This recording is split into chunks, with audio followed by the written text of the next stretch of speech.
পালানোটা ওনার ঠিক আছে, কারণ ওখানে 1100 কত টাকা ছিল সেটাও মসজিদের কোরআন শরীফ না কোন জায়গায় রেখে গেছেন। পুরোপুরি ভেঙে দেওয়া বা উচ্ছেদ করে দেওয়াটা পুরোপুরি ঠিক হয়নি। এটাকে নামাজের জায়গা হিসেবে রাখা উচিত ছিল।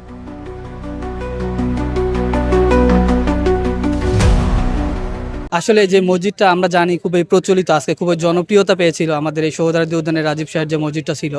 আমরা সকলে জানি যে রাজীব শাহ সাধারণত আগে হয়তো অনেক খারাপ কাজের সঙ্গে লিপ্ত ছিল, কিন্তু পরবর্তীতে সে নিজের উদ্যোগে একটা মসজিদ তৈরি করছে। সোহরাওয়ার্দী উদ্যানের মধ্যে, সোহরাওয়ার্দী উদ্যানের চারদিকে গাছগাছালির মাঝে একটা মসজিদ তৈরি করছে। সে চেয়েছিল একটা ভালো কিছুর জন্য, হয়তো তার মেন্টালিটিটা ভালো ছিল, কিন্তু এটা পরবর্তীতে ভেঙে দেওয়া হচ্ছে বা আজকে ভেঙে ফেলা হলো এ কারণেই যে আমরা যেহেতু জানি যে পার্শ্ববর্তী জায়গায় একটা সরকারিভাবে উদ্যোগে আর একটা মসজিদ তৈরি করা হচ্ছে, তো সেই কারণে এখানে আর কোনো মসজিদ হওয়াটা সম্ভব না। এখানে একটা হতে পারতো যে পাঞ্জেগানা একটা মসজিদ বা নামাজের একটা স্থান হতে পারতো এখানে, এটা সে তৈরি করতে পারতো।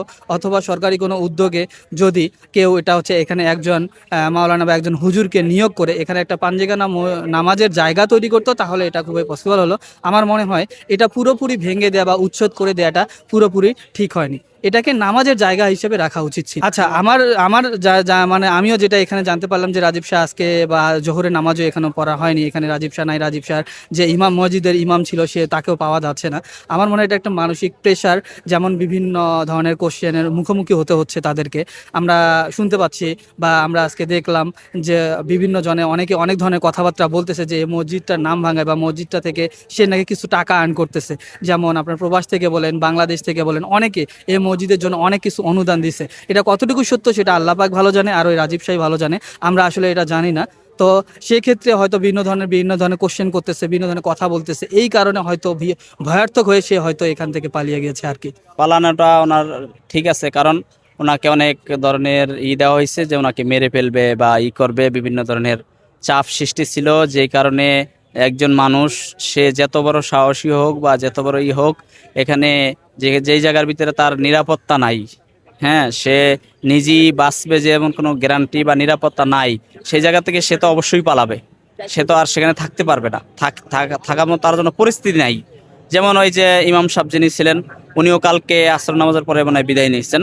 আমি যেটা ভিডিও সরাসরি দেখিনি, ভিডিওতে দেখছি যে উনি বিদায় নিয়েছেন এবং ওখানে 1100 কত টাকা ছিল সেটাও মসজিদের কোরআন শরীফ না কোন জায়গায় রেখে গেছেন। তাই উনি পালিয়েছেন, এটাই যে ওনাকে অনেক ধরনের চাপ সৃষ্টি করা হয়েছে এবং ওনাকে হুমকি দেওয়া হয়েছে। তো শুনতেছি যে যেখানে যারা কর্মকর্তা আছেন, সরকারি যারা লোক আছেন, এই সরোয়ারি উদ্যানের যারা নিরাপত্তা বাহিনী আছেন, ওনারা এইভাবে ওনাকে চাপ সৃষ্টি করছেন এবং এটাকে ভেঙে দেওয়ার জন্য করছেন, এবং কি তাদেরকে তা মানে অনেকভাবে ক্ষতিগ্রস্ত করবে বা মেরে ফেলবে এরকম হুমকি দেওয়া হয়েছে তাদেরকে।